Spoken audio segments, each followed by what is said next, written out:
Good morning, everyone.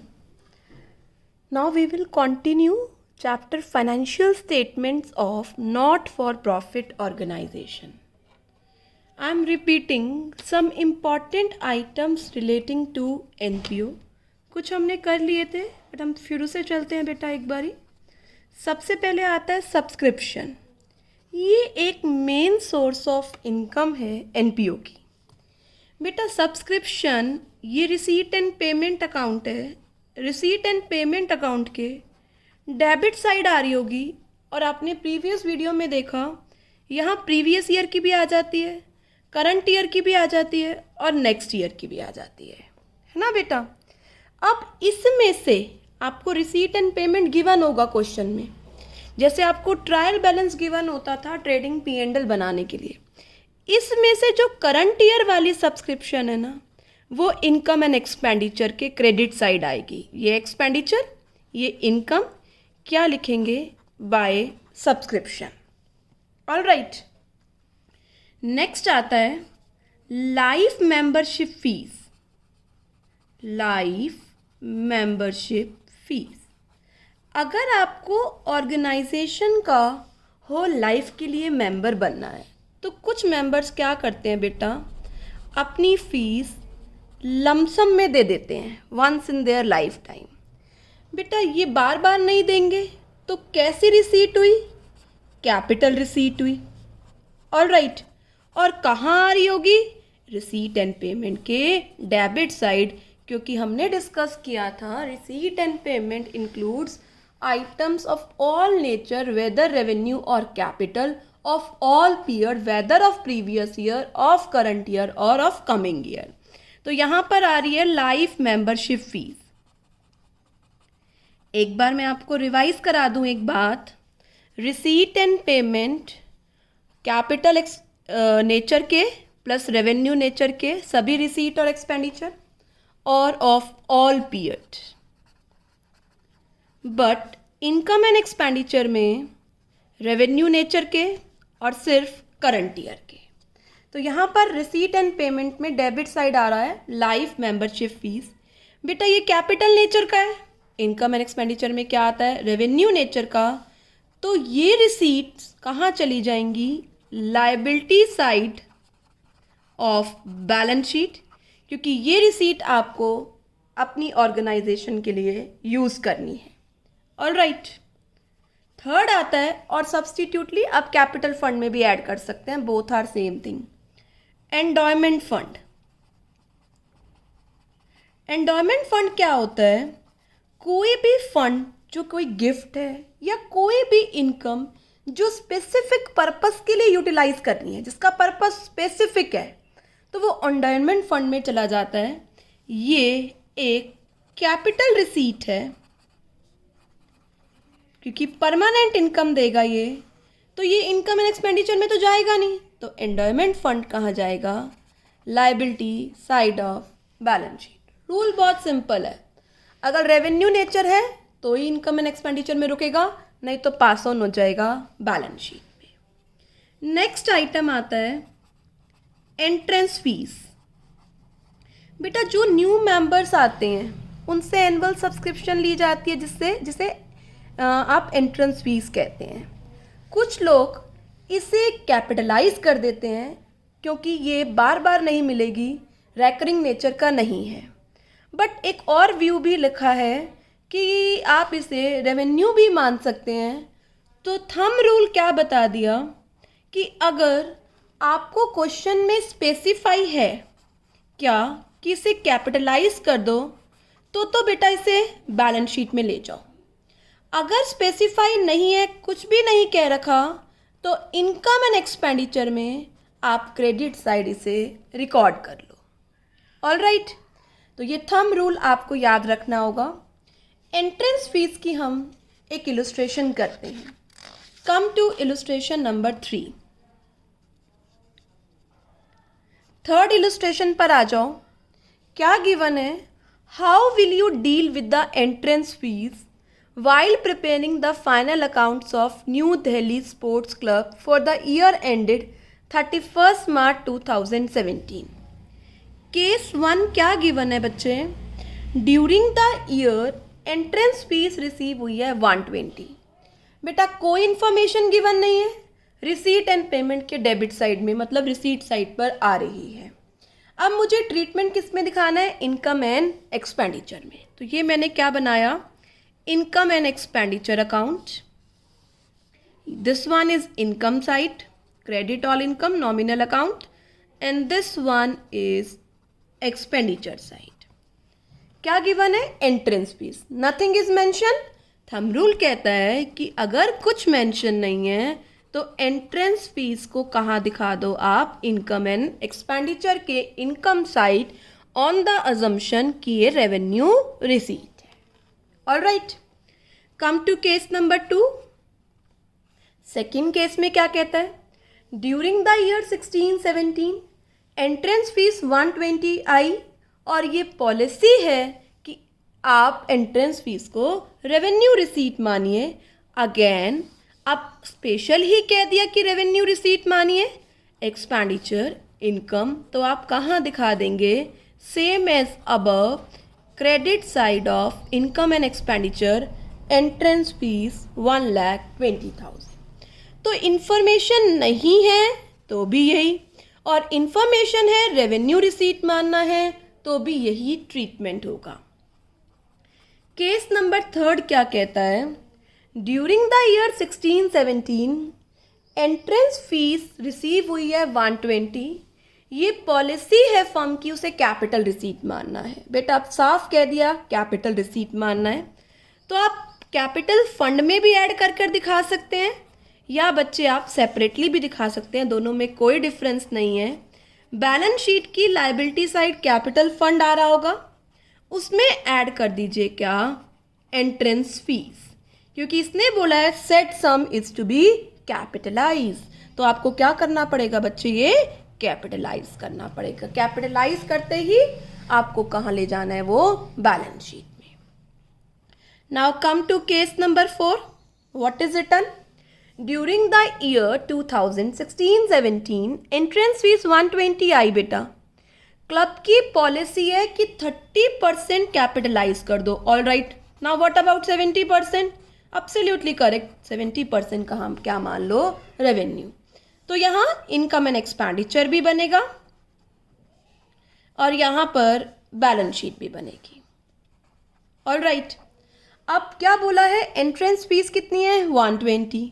70% revenue में ले जाओ, मतलब इनकम में ले जाओ, बाय एंट्रेंस फीस 120 का 70% 84,000। ऑल राइट, और बैलेंस शीट की लायबिलिटी साइड में कैपिटल फंड जो आ रहा है उसमें एंट्रेंस फीस ऐड कर दो 30%, दैट इज 36,000। तो आपको याद रखना होगा, अगर स्पेसिफिक इंफॉर्मेशन नहीं है तो रेवेन्यू, स्पेसिफिक इंफॉर्मेशन है तो उसके अकॉर्डिंग आपको ट्रीट करना होगा। Hope you understand entrance fees. Now come to next. 5th term आती है, हम टर्म्स डिस्कस कर रहे थे, डोनेशन। डोनेशन भी एक मेजर सोर्स ऑफ इनकम है एनपीओ का। डोनेशन को हमने 2 पार्ट में डिवाइड किया है बच्चे। एक है स्पेसिफिक डोनेशन, दूसरा है बच्चे जर्नल डोनेशन। जब डोनेशन रिसीव हुई और लिखा हुआ है कि वो स्पेसिफिक पर्पस के लिए यूज है, उसका पर्पस स्पेसिफिक है। ऑल राइट, जैसे बिल्डिंग बनाने के लिए डोनेशन रिसीव हुई, स्विमिंग पूल बनाने के लिए डोनेशन रिसीव हुई, तो बच्चे ऐसी डोनेशन को आप इनकम एंड एक्सपेंडिचर में नहीं ले जा सकते, क्योंकि इनकम में ले जाने के बाद तो वो सारे एक्सपेंडिचर राइट ऑफ कराती है। तो ऐसी डोनेशन को आप एब्सोल्युटली करेक्ट सोच रहे हैं, आप बैलेंस शीट की किस साइड ले जाएं? Liability side. ऑल राइट, और जर्नल डोनेशन, जर्नल डोनेशन का कोई स्पेसिफिक पर्पस नहीं है, डोनर ने कोई स्पेसिफिक पर्पस के लिए यूज़ करने के लिए नहीं कहा, तो ऐसी डोनेशन को इनकम एंड एक्सपेंडिचर के क्रेडिट साइड या इनकम साइड आप ले जाएं। ऑल राइट, डोनेशन क्लियर है? स्पेसिफिक, जर्नल, कुछ नहीं कह रखा, जर्नल। नेक्स्ट आता है लीगेसी। बेटा ये एनपीओ को वो अमाउंट मिलता है, कोई भी डिसीज पर्सन अपनी विल से संस्था को देकर जा रहा है, उसे बोलते हैं legacy. Legacy absolutely correct. Receipt and payment की डेबिट साइड पर आ रहे होंगे सारी रिसीट एंड पेमेंट की रिसीट साइड है। बेटा ये रिसीट रिकरिंग नेचर की नहीं है, तो लीगेसी कैसी मानी जाती है? कैपिटल रिसीट मानी जाती है। और अब तो आपको याद हो ही गया, कैपिटल रिसीट है तो मैम इसे liability side of balance sheet ले जाओ। बिल्कुल करेक्ट। नेक्स्ट आता है sale of old assets. Let us suppose furniture sale किया है, तो फर्नीचर की सेल रिसीट एंड पेमेंट के डेबिट साइड में, रिसीट साइड में आ रही होगी। 1000 का फर्नीचर है, 600 रुपये में सेल हुआ है, बुक वैल्यू है 1000, सेल वैल्यू है 600, तो जो 400 का लॉस है वो लॉस आपको कहाँ लेकर जाना है? इनकम एंड एक्सपेंडिचर के debit side, that is expenditure में 400। और जो फर्नीचर सेल या जो भी असेट सेल हुआ है, असेट्स में से वो असेट्स की बुक वैल्यू क्या हो जाएगी? माइनस जो सेल हुआ है, रिमेनिंग पर डेप्रिसिएशन लगता रहेगा। ये बात समझ में आ गई? तो क्या थंब रूल हुआ इसका कि जो प्रॉफिट और लॉस है वही आपको कहाँ लेकर जाना है? इनकम एंड एक्सपेंडिचर में। और अगर प्रॉफिट होगा तो यस बच्चे इनकम साइड रिकॉर्ड करेंगे। नेक्स्ट आता है sale of old newspaper, sports material, कुछ मिसलीनियस आइटम्स आपने सेल किए हैं, ठीक है। तो बच्चे ये रिसीट एंड पेमेंट के डेबिट साइड आ रहा होगा। ये मिसलीनियस इनकम है, जैसे पुराने बैट सेल कर दिए, बॉल सेल कर दी, न्यूज़पेपर सेल कर दिया, ये रेगुलर फीचर है एनपीओ का, तो ये रिसीट रेवेन्यू रिसीट मानी जाती है। इसीलिए इनकम एंड एक्सपेंडिचर के किस साइड रिकॉर्ड की जाती है? Income side. अब आता है पेमेंट ऑफ होनोरियम। ये हमने पहले भी पढ़ा था, एक जगह आया था रिसीट एंड पेमेंट में, होनोरियम। बेटा जो एम्प्लॉयज़ नहीं है इंस्टीट्यूशन के, लेट अस सपोज ट्रेनिंग पर आ रहे हैं, कुछ टाइम के लिए आते हैं, तो उन्हें सैलरी जो दी जाती है, अमाउंट जो दिया जाता है, उसे होनोरियम बोलते हैं। अपने एम्प्लॉयज़ के लिए वर्ड सैलरी यूज़ की जाती है, और ये जो एम्प्लॉयज़ नहीं हैं इंस्टीट्यूशन के लिए, इनका लिए वर्ड यूज़ किया जाता है होनोरियम। और ये इनकम एंड एक्सपेंडिचर के डेबिट साइड पर आपको रिकॉर्ड करना है। ऑलराइट, तो यहाँ पर हमने 9 टर्म्स डिस्कस किए हैं, हम फटाफट से एक बार रिकॉल कर लेते हैं। सब्सक्रिप्शन करंट ईयर का इनकम एंड एक्सपेंडिचर के income side, life membership fees liability side, endowment fees liability side, entrance fees nothing is given, revenue if given capital. All right, donation general nature, income and expenditure credit side, specific balance sheet liability side, legacy balance sheet liability side, sale of all asset, loss and profit will be debited or credited to income and expenditure side. Sale of old newspaper, income and expenditure के credit side, ये miscellaneous receipt record की जाएंगी। All right, बहुत बहुत important topic बता रही हूँ बेटा। इस चैप्टर में 10 मार्क्स का कवर होता है सीबीएसई में, तो बच्चे 3 मार्क्स का एक न्यूमेरिकल छोटा आता है, जो अभी हम डिस्कस करने वाले स्मॉल न्यूमेरिकल आता है, और 6 मार्क्स का एक बड़ा क्वेश्चन आता है, और 1 मार्क्स की एक थ्योरी आती है इस चैप्टर में से। ऑल राइट, तो अब हम छोटे क्वेश्चन की पहले प्रैक्टिस करेंगे 6 मार्क्स के क्वेश्चन पर पहुंचने से। नेक्स्ट आता है जो हम टॉपिक डिस्कस करने वाले हैं, जर्नल एंड स्पेशल फंड्स। बेटा एनपीओ में कोई कैपिटल अकाउंट नहीं होता, जो असेट्स और लायबिलिटी का डिफरेंस होता है उसे कैपिटल फंड बोलते हैं। ऑलराइट, और हर बार का सरप्लस और डेफिसिट इस फंड में ट्रांसफ़र होता है। इस कैपिटल फंड को जनरल फंड भी कहा जाता है, और ये स्पेशल फंड से डिफर होता है। कहने का मीनिंग ये है, अगर किसी चीज़ के लिए स्पेशल फंड गिवन है तो आपको उसको कैपिटल फंड में इंक्लूड नहीं करना, कैपिटल फंड जनरल फंड होता है, आप किसी भी पर्पस के लिए यूज़ कर सकते हैं। स्पेशल फंड स्पेसिफिक पर्पस के लिए होता है, जैसे टूर्नामेंट फंड गिवन है, जैसे मैच फंड गिवन है, स्पोर्ट्स फंड गिवन है, तो बच्चे वो फंड आपको जनरल फंड कैपिटल में इंक्लूड नहीं करना। ये चीज़ मैं आपको कुछ इलुस्ट्रेशन से क्लियर करती हूँ। आओ मिलकर फोर्थ इलुस्ट्रेशन करेंगे। क्या गिवन है? Show how will you deal with the following items while preparing the balance sheet.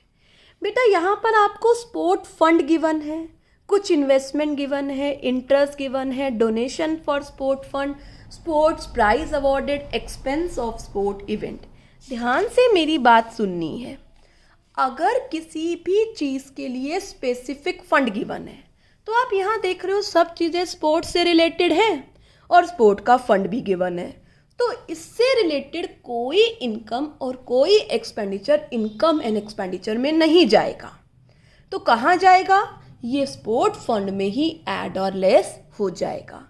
Sport fund कहाँ जाएगा? बेटा स्पोर्ट फंड बैलेंस शीट की लायबिलिटी साइड। तो मैंने यहाँ लिखा बैलेंस शीट और यहाँ क्या उतारा? Sports fund. बेटा मैं स्पोर्ट्स फंड हटा दूँ तो जो income and expenditure revenue nature के हैं वो इनकम एंड एक्सपेंडिचर में चले जाएंगे, बट यहाँ पर स्पेसिफिक गिवन है sports fund. Sports fund given है 1 अप्रैल को 5 लाख। आगे क्या आता है? आगे गिवन है इन्वेस्टमेंट कर दी आपने इस स्पोर्ट्स फंड की, तो इन्वेस्टमेंट असेट साइड दिखा दीजिए। स्पोर्ट्स फंड इन्वेस्टमेंट कितने से बच्चे? 5 लाख से। All right. Interest received on sport fund investment, interest receive है तो इस स्पोर्ट्स फंड में ऐड हो जाएगा। इंटरेस्ट रिसीव कितना? 37,500। नेक्स्ट क्या आता है? डोनेशन फॉर स्पोर्ट्स फंड, बढ़ा देगा वो से, ऐड कर दो डोनेशन फॉर स्पोर्ट्स फंड। कितना बेटा? 1,20,000। नेक्स्ट है स्पोर्ट्स प्राइज अवॉर्डेड, माइनस करो। स्पोर्ट्स प्राइज अवॉर्डेड एक्सपेंस है, फंड को कम कर देगा। कितने का बच्चे? 1 लाख। नेक्स्ट है एक्सपेंसेस ऑन स्पोर्ट्स इवेंट, ये भी फंड को कम करेगा। Expenses on sports event, simple सी बात है, स्पोर्ट्स से रिलेटेड जो भी आएगा जाएगा वो स्पोर्ट्स फंड में इंक्लूड किया जाएगा। 15,000। यहाँ पर मैं स्टार लगाकर एक बात लिख रही हूँ। क्या बेटा? आपने इन्वेस्टमेंट करी थी 5 लाख की और उसका रेट भी गिवन था 10%। कब करी थी ये इन्वेस्टमेंट? 1 अप्रैल को, तो आपको 50,000 इंटरेस्ट आना चाहिए। बट यहाँ देखो आपको इंटरेस्ट कितना रिसीव हुआ है? 37,500 मीन्स 12,500 का इंटरेस्ट क्या है? अक्रूड। अक्रूड के लिए क्या एडजस्टमेंट करेंगे? अक्रूड के लिए इसमें ऐड हो जाएगा अक्रूड इंटरेस्ट 12,500 और ये अक्रूड इंटरेस्ट बैलेंस शीट की असेट साइड आएगा, क्योंकि आपको पता है हर एक एडजस्टमेंट के डबल इफेक्ट होते हैं। अक्रूड इंटरेस्ट कितने से बेटा? 12,500 से। तो आपने जहाँ जहाँ से इनकम आई इस फंड में ऐड कर दिया और जहाँ जहाँ आपने एक्सपेंडिचर किया इस फंड में से माइनस कर दिया, तो जो नेट अमाउंट होगा वो आउटर कॉलम में आप दिखा दीजिए। All right, hope you understand illustration number 4th। Come to illustration number 5th। बेटा अब आप ये करो मेरे साथ। Show the following information in financial statement of NPO. Part A कर रहे हैं, match expenses, match fund, donation, sale of match ticket. Again बेटा मैच का फंड गिवन है, तो मैच से रिलेटेड जो भी एक्सपेंडिचर या जो भी इनकम है वो मैच फंड में जाएगी। और मैच फंड कहाँ जाएगा? बैलेंस शीट की लायबिलिटी साइड। तो मैं यहाँ लिख रही हूँ मैच फंड कितना? 4 लाख। नाउ इसमें जो इनकम है वो ऐड कर दीजिए। डोनेशन फॉर मैच फंड कितनी है बेटा donation? 2,40,000। Sale of match tickets बेची तो पैसा आया। Sale of match tickets 3,60,000। Match expenses minus कर दीजिए। मैच एक्सपेंसेस कितने के हैं बेटा? 4 lakh. All right, 4 lakh plus 6 lakh 10 minus match expenses कितने के हैं? 4। तो मैच एक्सपेंसेस हैं हमारे 8 लाख के, 8 लाख के। तो 10 माइनस 2 लाख आप बैलेंस शीट में दिखा रहे हैं। ऑल राइट, कोई प्रॉब्लम इस चीज़ में? आगे आइए, पार्ट बी पढ़िए, इसका ध्यान से पढ़िए। What will be the effect if match expenses gone by 2,50,000, other thing remain same? ये भी सेम रहेगा, ये भी सेम रहेगा, ये भी सेम रहेगा। मैं सर्कल कर कर बताती हूँ। ये एक्सपेंडिचर 10,50,000 हो जाएगा। कैसे बेटा? 8 लाख को बढ़ा दो 2,50,000 से, तो ये 1050 हो गया। अब बताओ, ये 10 लाख और एक्सपेंडिचर 10,50,000। अब 50,000 का नेगेटिव अमाउंट आ रहा है, तो नेगेटिव अमाउंट तो यहाँ दिखाएंगे नहीं, तो स्टार मार्क लगा के याद रखिएगा। अगर एक्सपेंडिचर ज़्यादा हो गया और फिगर नेगेटिव है तो बच्चे उस केस में आपको क्या करना है? नेगेटिव फिगर को इनकम एंड एक्सपेंडिचर के एक्सपेंडिचर साइड रिकॉर्ड करना है। कितना? 50,000। ऑल राइट, डेबिट साइड में। ये तब करना है जब सब एडजस्टमेंट करने के बाद फिगर क्या हो रही है बच्चे? नेगेटिव हो रही है। All right, shall be proceed to next illustration? Yes, come to illustration number 6। पढ़िए बेटा, क्या कह रहा है इलुस्ट्रेशन नंबर 6 में? Show how would you deal with the following items while preparing income and expenditure and balance sheet. Case number 1 बेटा, case number 1 में सिर्फ प्राइस अवॉर्डेड गिवन है। क्या गिवन है? प्राइस अवॉर्डेड, और कुछ भी गिवन नहीं है, कोई फंड नहीं है।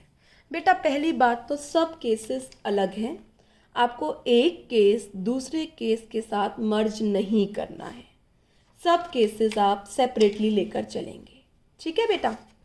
तो केस 1 में सिर्फ प्राइस अवॉर्डेड गिवन है। मैम अगर फंड होता तो उसमें से कर लेते, फंड नहीं होता तो क्या करते हैं बेटा? इनकम एंड एक्सपेंडिचर में रिकॉर्ड करते हैं। इनकम है तो क्रेडिट, एक्सपेंडिचर है तो डेबिट। तो प्राइस अवॉर्ड किया है, एक्सपेंडिचर है, तो इनकम एंड एक्सपेंडिचर के डेबिट साइड पर आएगा प्राइस अवॉर्डेड कितने से बेटा? 5,000। समझ में आया? गुड। केस नंबर 2 पे आइएगा बेटा। केस नंबर 2 में क्या कह रहा है? पढ़िए। प्राइस अवॉर्डेड 5,000 है, प्राइस फंड इज गिवन। तो बच्चे रिकॉल करिए मेरी बात, अगर प्राइस फंड गिवन है तो इनकम एंड एक्सपेंडिचर में उसकी प्लेस तभी होगी जब वो नेगेटिव होगा, अदरवाइज वो कहाँ जाएगा? बैलेंस शीट की लायबिलिटी साइड। प्राइस फंड कितना गिवन है? 40,000। अब इसमें से आपने प्राइस अवॉर्ड किए हैं तो माइनस प्राइस, पहले इनकम ऐड कर लेते हैं, हो सकता है यही नेगेटिव ना हो जाए। एक डोनेशन आ रही है तो डोनेशन सबसे पहले ऐड करिए। डोनेशंस कितनी आ रही है बच्चे? डोनेशन रिसीव्ड हैं 7,200, तो ये अमाउंट हो गया 47,200। इसमें से आपने कुछ प्राइस अवॉर्ड किए हैं तो माइनस कर दीजिए प्राइस अवॉर्डेड कितने के? 5,000, 42,200 बैलेंस शीट की लायबिलिटी साइड में लिख दीजिए। All right ma'am, income and expenditure में क्या आ जाएगा? कुछ नहीं बेटा। क्यों नहीं जाएगा? क्योंकि अभी हम डिस्कस कर रहे थे जिसका फंड होता है ना, वो नहीं जाता बेटा, वो कहाँ जाता है? लायबिलिटी साइड, याद रखना। केस नंबर थर्ड केस क्या कहता है? प्राइस अवॉर्डेड गिवन है, प्राइस फंड गिवन है, डोनेशन गिवन है, प्राइस फंड इन्वेस्टमेंट गिवन है और इंटरेस्ट गिवन है। बेटा करिए खुद से। प्राइस फंड गिवन है ना, तो मैम ये भी कहाँ जाएगा? बैलेंस शीट में। Very good. आइए, प्राइस फंड। प्राइस फंड कितने गिवन है? प्राइस फंड है हमारे पास 40,000। पहले ऐड वाले कर लेते हैं बेटा इसमें। डोनेशन रिसीव हो रही है बच्चे 7200, ऐड कर दिया। प्राइस फंड इन्वेस्टमेंट है, एसेट साइड लिखो, price fund investment 40,000। Interest receive है, ऐड कर दीजिए, इंटरेस्ट रिसीव 2700। प्राइस अवॉर्डेड है, माइनस कर दीजिए, प्राइस अवॉर्डेड कितने से 5000। फिर से बेटा इंटरेस्ट चेक करना पड़ेगा, इम्प्लाइड एडजस्टमेंट बोलते हैं इसको। 40,000 का 9% कितना हुआ 3600, और आपको इंटरेस्ट कितना रिसीव हुआ 2700। कितना इंटरेस्ट अभी भी अक्रूड है बच्चे 900। क्या करेंगे, इंटरेस्ट में ऐड कर दीजिए 900, सेपरेटली भी दिखा सकते हैं, कोई दिक्कत नहीं है, और यहाँ रिकॉर्ड कर दीजिए अक्रूड इंटरेस्ट कितने से 900। 40,000 प्लस 7200 प्लस 3600 माइनस 5000, जो नेट अमाउंट है वो आप यहाँ लिख दीजिए। आया समझ में? तो 3 बातें आपने देखी। क्या, अगर प्राइस फंड गिवन नहीं है तो इनकम और उसके एक्सपेंडिचर इनकम एंड एक्सपेंडिचर में जाएंगे। प्राइस फंड गिवन है तो liability side, price fund given है तो लायबिलिटी साइड आपको रिकॉर्ड करना होगा। चलें बच्चे आगे आइए, 7th A डिस्कस करते हैं हम। अच्छा क्वेश्चन है काफ़ी, पढ़िए बच्चे। 7th A illustration 7th A। Alright, how would you deal with the following items while preparing for the Bombay Women Cricket Club its income and expenditure account and balance sheet। बेटा ये 3 अलग अलग cases हैं, 3 अलग अलग चीज़ें हैं, मतलब जो आपको दिखानी है। पहला है donation receive from during the year for construction of permanent Pavilion. Donation receive हुई है आपको पेविलियन बनाने के लिए, उसका एक्सपेंडिचर गिवन है, कितना एक्सपेंडिचर करा है आपने, और उसका टोटल एस्टिमेटेड एक्सपेंडिचर है 25 लाख। तो पहले सिर्फ मैं इसी को ही डील करती हूँ। बेटा ये डोनेशन स्पेसिफिक पर्पस के लिए है। अगर डोनेशन स्पेसिफिक पर्पस लिखा हुआ है ना, for construction of permanent Pavilion, एक परमानेंट बिल्डिंग टाइप बनानी है आपको, तो ये बच्चे किसकी है, परमानेंट नेचर का है, ये कैपिटल माना जाएगा। ऑलराइट, अब ये कैपिटल माना जाएगा तो आप इसे कहाँ ले जाएंगे, बैलेंस शीट की लायबिलिटी साइड। तो मैं फर्स्ट आइटम को ट्रीट कर रही हूँ, बहुत ध्यान से देखना। फर्स्ट आइटम में मैंने क्या लिखा, पेविलियन फंड तो है नहीं, उसका ओपनिंग बैलेंस तो कोई है नहीं पेविलियन फंड का। आप पेविलियन फंड से डायरेक्ट भी शुरू कर सकते हैं, डोनेशन से भी शुरू कर सकते हैं। ऐड डोनेशन रिसीव हुई है आपको पेविलियन फंड बनाने के लिए, तो ये डोनेशन रिसीव्ड आप इस फंड में ऐड कर देंगे। ऑलराइट, 12,25,000। अब इस डोनेशन में से आपने एक पेविलियन बनाया है 10,80,000 का, तो आप माइनस करिए जो आपने पेविलियन बनाया है 10,80,000 का। ध्यान से मेरी बात सुननी है, आप यहाँ से तो माइनस कर देंगे 10,80,000। बेटा अब आपका पेविलियन बनकर तैयार हो गया है, तो वो पेविलियन जो बना है वो एक बार आपकी कैपिटल का पार्ट बनेगा, आपके एसेट का पार्ट बनेगा, कैपिटल फंड में ऐड होगा, और दूसरी बार वो कहाँ जाएगा, असेट साइड। तो ध्यान से देखें, कैपिटल फंड जो भी आएगा उसमें ऐड कर दीजिए क्या, ट्रांसफ़र फ्रॉम पेविलियन फंड कितना, 10,80,000। ऑलराइट, और 10,80,000 असेट तैयार हो गया। यहाँ पर लिखिए पेविलियन इन प्रोग्रेस, अभी बनानी है ना, कितना, 10,80,000। फिर से समझाती हूँ, आराम से सुनिए। एक आपको डोनेशन रिसीव हुई थी बिल्डिंग बनाने के लिए, असेट बनाने के लिए। ऑलराइट, दोबारा से, एक आपको डोनेशन रिसीव हुई थी बच्चे, क्या बनाने के लिए? असेट बनाने के लिए। ऑल राइट, तो वो जो असेट आपका तैयार होगा, ट्रांसफर टू कैपिटल फंड, जो आपका असेट तैयार होगा बच्चे, वो असेट आपका कॉर्पस फंड का पार्ट बनेगा, कैपिटल फंड का पार्ट बनेगा। और साथ में बिल्डिंग है ना, बिल्डिंग क्या आएगी? Asset side. तो इस वाले की आपको दो एडजस्टमेंट करनी है, एक बार तो कैपिटल फंड में ले जाना है और एक बार आपको पेविलियन इन प्रोग्रेस दिखाना है। ऑल राइट, अब इसका जो नेट अमाउंट है 1225 माइनस 1080, 1,45,000 आउटर कॉलम में लिख दीजिए। ये ए पार्ट का काम कंप्लीट हुआ है। बी पार्ट में क्या गिवन है? Tournament fund. टूर्नामेंट फंड का बैलेंस गिवन है, इससे रिलेटेड इनकम एंड एक्सपेंडिचर इसी में जुड़ेंगी। ऐड करो सब्सक्रिप्शन, 2,10,000 की सब्सक्रिप्शन आ रही है, माइनस करो एक्सपेंडिचर, 2 लाख का एक्सपेंडिचर आ रहा है, 260 माइनस 2 लाख, 60,000 का आपका टूर्नामेंट फंड आ रहा है। नेक्स्ट है लाइफ मेंबरशिप फीस। आप सेपरेटली भी दिखा सकते हैं और कैपिटल फंड में भी ऐड कर सकते हैं। कैपिटल नेचर की होती है। लाइफ मेंबरशिप फीस कितने से बच्चे? 28,000 से। ऑलराइट, 11,08,000 आउटर कॉलम में लिख दीजिए। तो बाकी में कोई प्रॉब्लम नहीं है। बात किस में याद रखनी है बच्चे? सिर्फ जो आपने पेविलियन बनाया है वो कैपिटल का पार्ट बनेगा और पेविलियन इन प्रोग्रेस असेट बनेगा। बच्चे ऐसे ही हम 7th बी डिस्कस करते हैं। अब आप कोशिश करना, क्या कह रहा है? Present the following item in balance sheet. Okay, capital fund given है, मैंने कैपिटल फंड उतार लिया 10,80,000। बिल्डिंग फंड गिवन है, मैंने बिल्डिंग फंड उतार लिया, कितना बच्चे? 4,80,000। ठीक है, दोनों फंड उतार लिए मैंने। अब क्या गिवन है?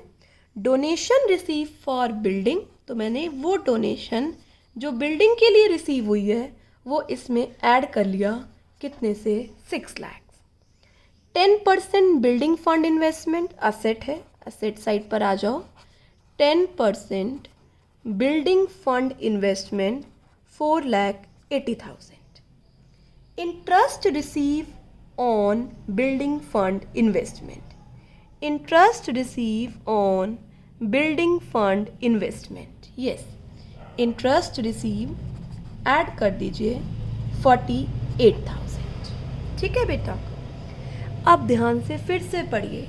आपने एक्सपेंडिचर किया है बिल्डिंग पर, तो बिल्डिंग बनी है, तो एक्सपेंडिचर इसमें, इस फंड में से तो माइनस 360। अब फिर से जो बिल्डिंग बनी, जो असेट बना, सिर्फ उसका ट्रीटमेंट करना है और किसी का नहीं। एक बार कैपिटल फंड में, एक बार यहाँ पर आएगी क्या? यहाँ लिखिए बिल्डिंग इन प्रोग्रेस, अभी बनी नहीं है, कितने से? 3,60,000। ठीक है, और ऐड कर दीजिए ट्रांसफर फ्रॉम बिल्डिंग फंड, कितना? 3,60,000। तो 360 के डबल एडजस्टमेंट हो गई। सिर्फ असेट जो बना है उसके लिए ये आपको काम करना है। कर दे समा, 1080 प्लस 360 1440, 480 प्लस 6 प्लस 48। एक बार इंटरेस्ट देख लें, 480 की इन्वेस्टमेंट है, 10% 1 अप्रैल को 48,000, कोई इम्प्लाइड नहीं है। कर दीजिए समा, 480 प्लस 6 लाख प्लस 48 माइनस 3,60,000, 7,68,000। तो प्लीज़ अपनी नोटबुक्स में स्टार मार्क लगा के लिखिए, अगर कोई बिल्डिंग कंस्ट्रक्ट हो रही है बिल्डिंग फंड के से, तो एक बार वो कैपिटल आपकी कॉर्पस बनेगा और एक बार असेट में आपका असेट बनेगा। भाई बिल्डिंग बन गई, तुम खुद सोचो एक बार, एक फंड में से बिल्डिंग बन गई, आपने फंड में से तो माइनस कर दिया, पर ये बिल्डिंग दिखाओगे कहाँ? कहाँ दिखाओगे? मैम असेट में। वन एंट्री हुई, दूसरी चीज बैलेंसिंग करोगे कैपिटल का पार्ट बनेगा आपका। तो ये जो बिल्डिंग बनी है ना, ये एक बार यहाँ दिखाई है, एक बार यहाँ दिखाई है बच्चे मैंने। आपने फंड में से माइनस कर दिया, पर वो बिल्डिंग जो खड़ी है, ये बिल्डिंग खड़ी है, ये बैलेंस शीट के बाहर खड़ी रहेगी क्या? नहीं मैम, इसको बैलेंस शीट के अंदर हम ऐसे लेकर आएंगे, यहाँ दिखाएंगे वन इफेक्ट। दूसरा इफेक्ट क्या होगा?